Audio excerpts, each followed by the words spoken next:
بسم الله الرحمن الرحيم الحمد لله رب العالمين والصلاة والسلام على رسول الله. On demande à Allah la meilleure des intentions. قال الإمام ابن عطاء الله السكندري رحمه الله: ما قادك شيء مثل الوهم. Le cheikh, l'imam ibn Ata Allah dit dans cet aphorisme numéro 59 que ce qui dirige l'être humain, il n'y a rien qui dirige l'être humain davantage que al-wahm. Et al-wahm, c'est ce qu'on pourrait traduire par la conjecture, par l'illusion, par le fait de croire des choses qui sont fausses.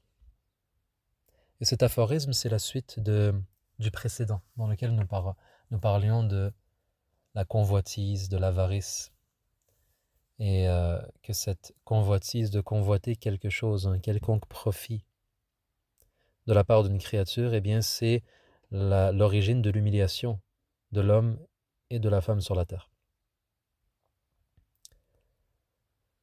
On avait expliqué dans le cours précédent que celui qui est guéri de sa propre convoitise, il sera guéri d'être humilié. Maintenant, qu'est-ce qui est la cause? D'où vient la convoitise? Ce qu'on appelle en arabe tama'. Eh bien, le cheikh dit que c'est l'appui, c'est de s'appuyer sur al-wahm, c'est de s'appuyer sur les différentes conjonctures, illusions de ce bas monde. Et il faut le savoir que la plupart de nos comportements sont guidés par la conjecture et non pas par la vérité, par la réalité. Maintenant, ce mot conjecture peut-être être un mot qui n'est pas dans notre vocabulaire, c'est vrai. Mais qu'est-ce que ça veut dire alors? Et la conjecture, c'est le revers, ou plutôt c'est l'illusion de ce bas monde. Ce sont des conventions sur lesquelles les gens s'appuient. On va donner quelques exemples pour mieux comprendre. Un exemple, c'est de croire que ton argent, c'est ta richesse. Ça, c'est un exemple. Quelqu'un alors a un trésor et il s'appuie sur ce trésor en pensant que ma richesse, ma prospérité dépend de ce trésor. Tant et aussi longtemps que j'ai ce trésor, je suis bien, je suis riche. Ça, c'est une conjecture. C'est une fausseté. C'est le contraire de la vérité. Ou ce n'est pas la vérité. La personne alors, elle sera dirigée par quoi? Par cette illusion de croire que sa richesse dépend de ce trésor. Comment cette fausseté va diriger cette personne dans sa vie? Eh bien, la personne va garder présente ce trésor dans son esprit, dans son cœur, va le protéger, va garder les gens de s'approcher de ce trésor. Et malheureusement, ce trésor, finalement, sera une cause de malheur pour la personne. Parce que ce trésor l'a éloigné de Dieu, qui est Ar-Razzaq, le pourvoyeur. Ça, c'est un exemple. D'autres exemples? De croire, par exemple, dans une épidémie que certaines habitudes vont te protéger. Comme ce qu'on a vécu il y a 2 ans, 3 ans ou 5 ans, les gens sortent avec des masques et pensent réellement que le masque, c'est ce qui les protège. Ça, c'est une conjecture. Appelez ça comme vous voulez, une fausseté, une illusion. Est-ce que réellement c'est ce masque qui te protège? Quand les gens disaient « protégez-vous » ou « on se protège », alors qu'en réalité, le seul protecteur réel, c'est Allah. J'ai mentionné 2 exemples. De croire que ton travail, c'est de ton travail que tu es réellement soutenu, que tu es nourri, et que sans ce travail, tu serais dans la pauvreté, dans la ruine. Encore une fois, c'est faux. Mais l'être humain, il est dirigé dans sa vie et ses comportements découlent de ces fausses idées qui sont établies dans son cœur et dans son esprit. Et le but dans cette vie en tant que croyant, c'est se libérer de ces conjectures. Le cheikh mentionne l'exemple d'un jeune homme qui, dans sa jeunesse, il est dirigé vers les études religieuses, par recherche de l'agrément de Dieu.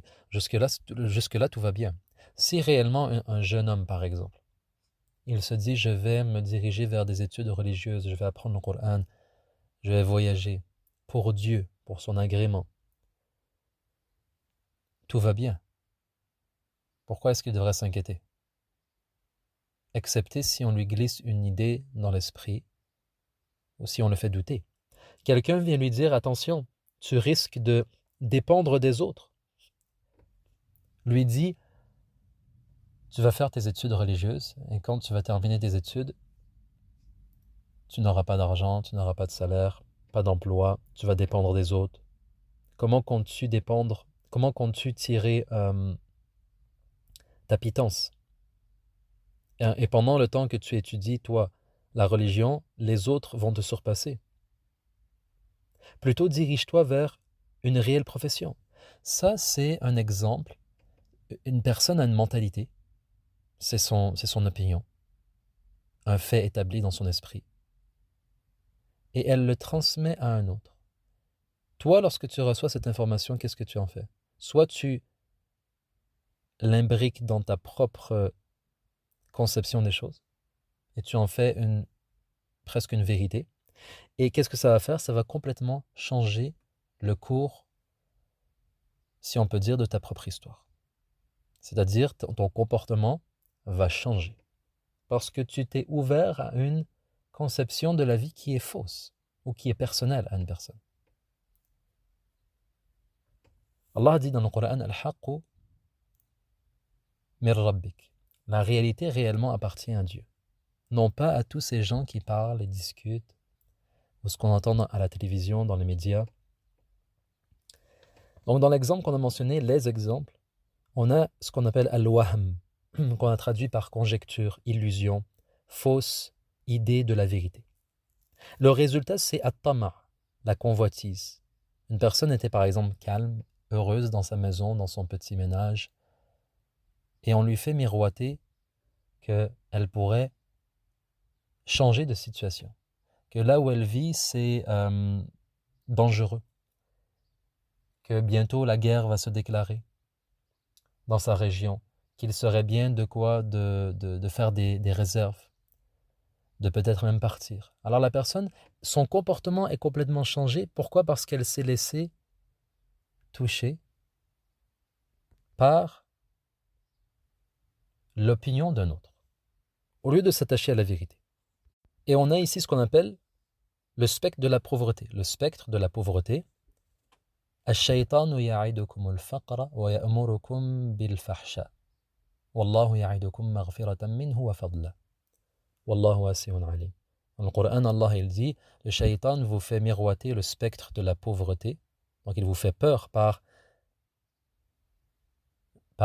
en vous faisant croire que vous êtes touché, vous serez touché par la diminution dans vos biens, par la pauvreté. Et donc vous ordonne la transgression, vous dirige vers ce qui est mauvais en termes d'action. Tandis que Allah vous promet sa grâce, son pardon et sa grâce.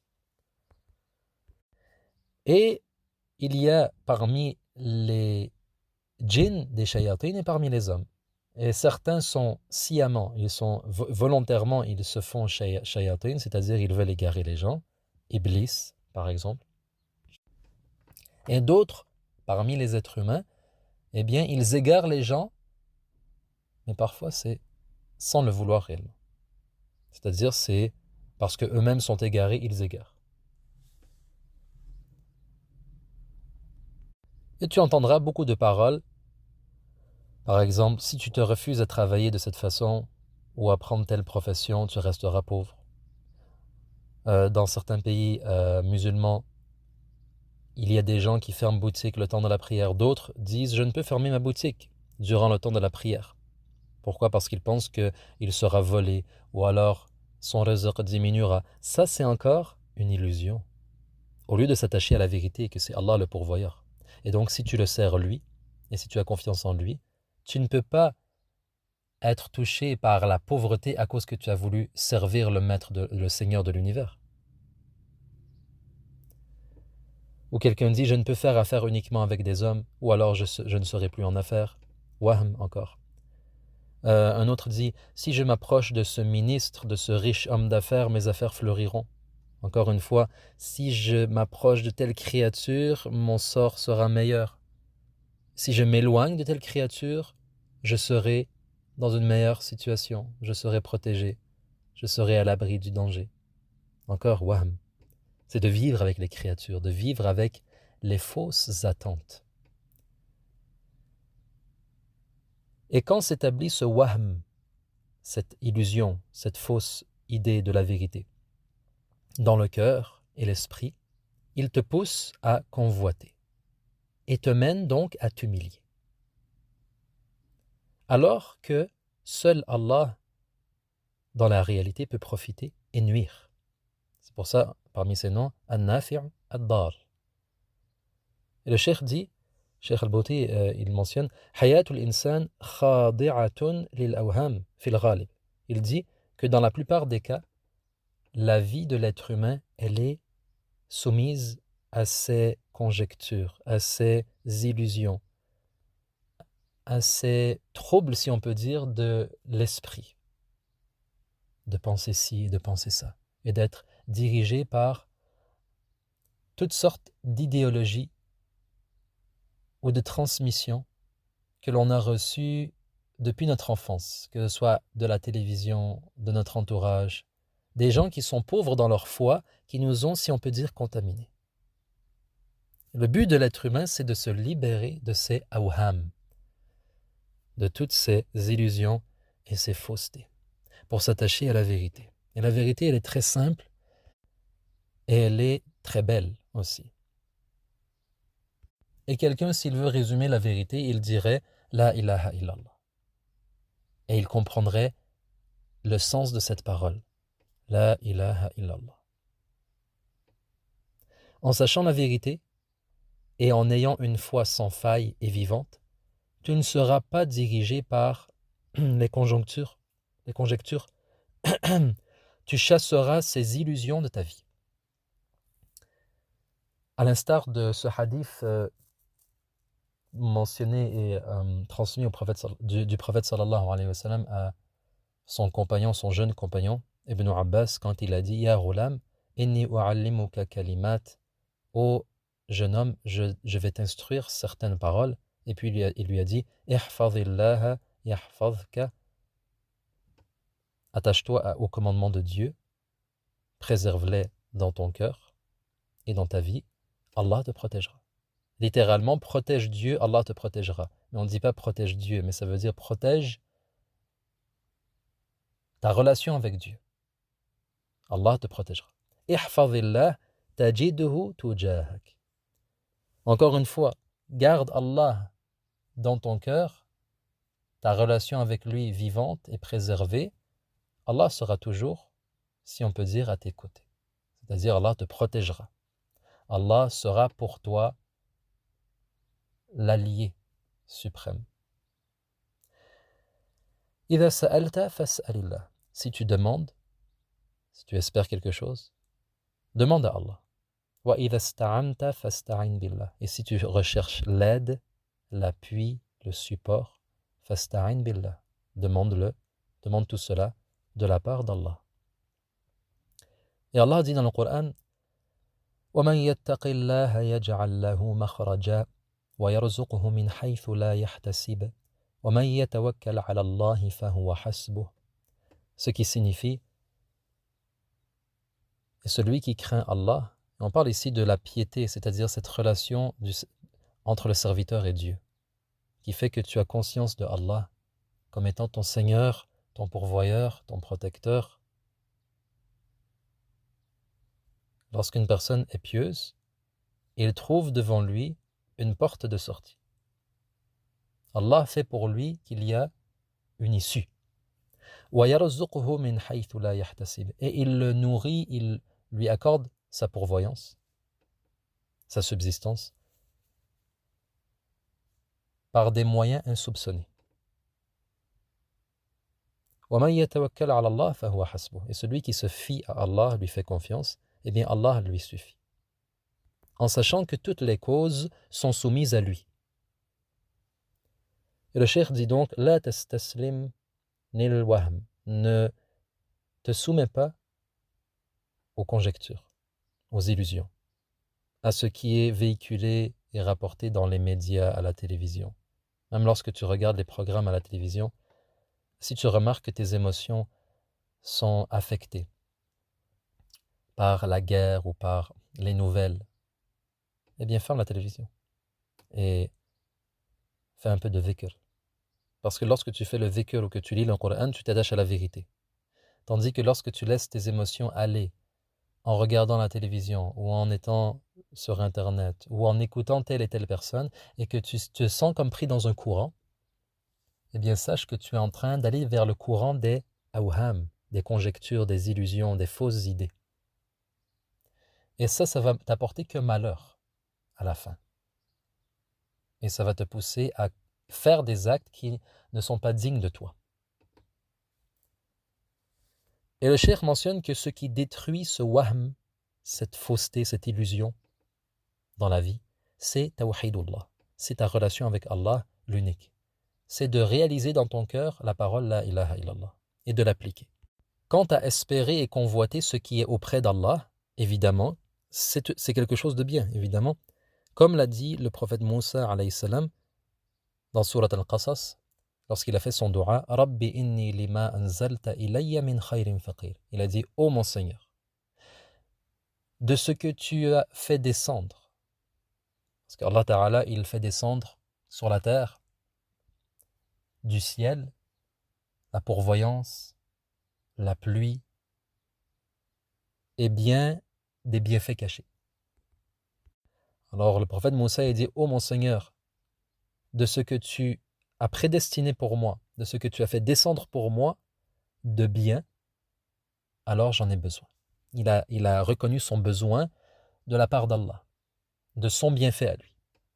Donc convoiter, espérer en Allah, c'est quelque chose de bien, mais pas en ce qui est chez la créature. Et même lorsque tu espères d'une créature, il ne faut pas que ce soit de la créature elle-même, mais que ce soit de la part d'Allah à travers une créature, en voyant la créature réellement comme finalement une pierre. Est-ce qu'une pierre peut te profiter ou te nuire? Non. Mais parfois tu dois te rendre à tel endroit ou chez telle personne pour espérer quelque chose d'Allah, mais pas de la personne elle-même. Et ça, c'est un travail que la personne doit accomplir jour après jour, et chaque jour on est testé. Et pour celui qui veut obtenir un prestige, un honneur, au lieu de penser que c'est à travers le matériel ou à travers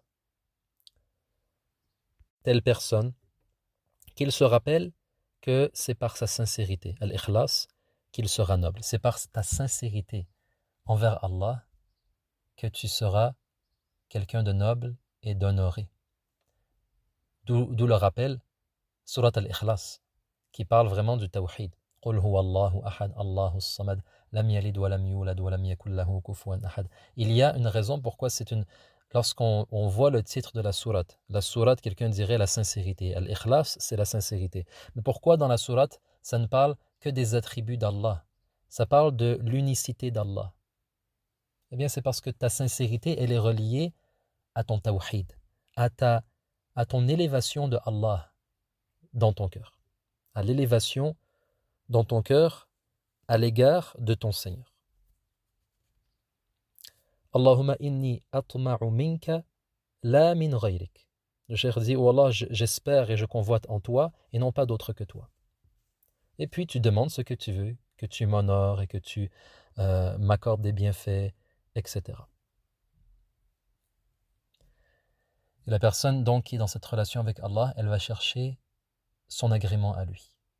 Et ce sera ça, elle va se contenter de cela, et sa vie va être beaucoup simplifiée, et ce qui est bien lui parviendra par la miséricorde divine, sans effort, parce que la personne, c'est comme si elle est poussée, elle est, comme vous savez, une embarcation. Elle coule dans la rivière, et elle évite les obstacles de façon très facile. Ça coule.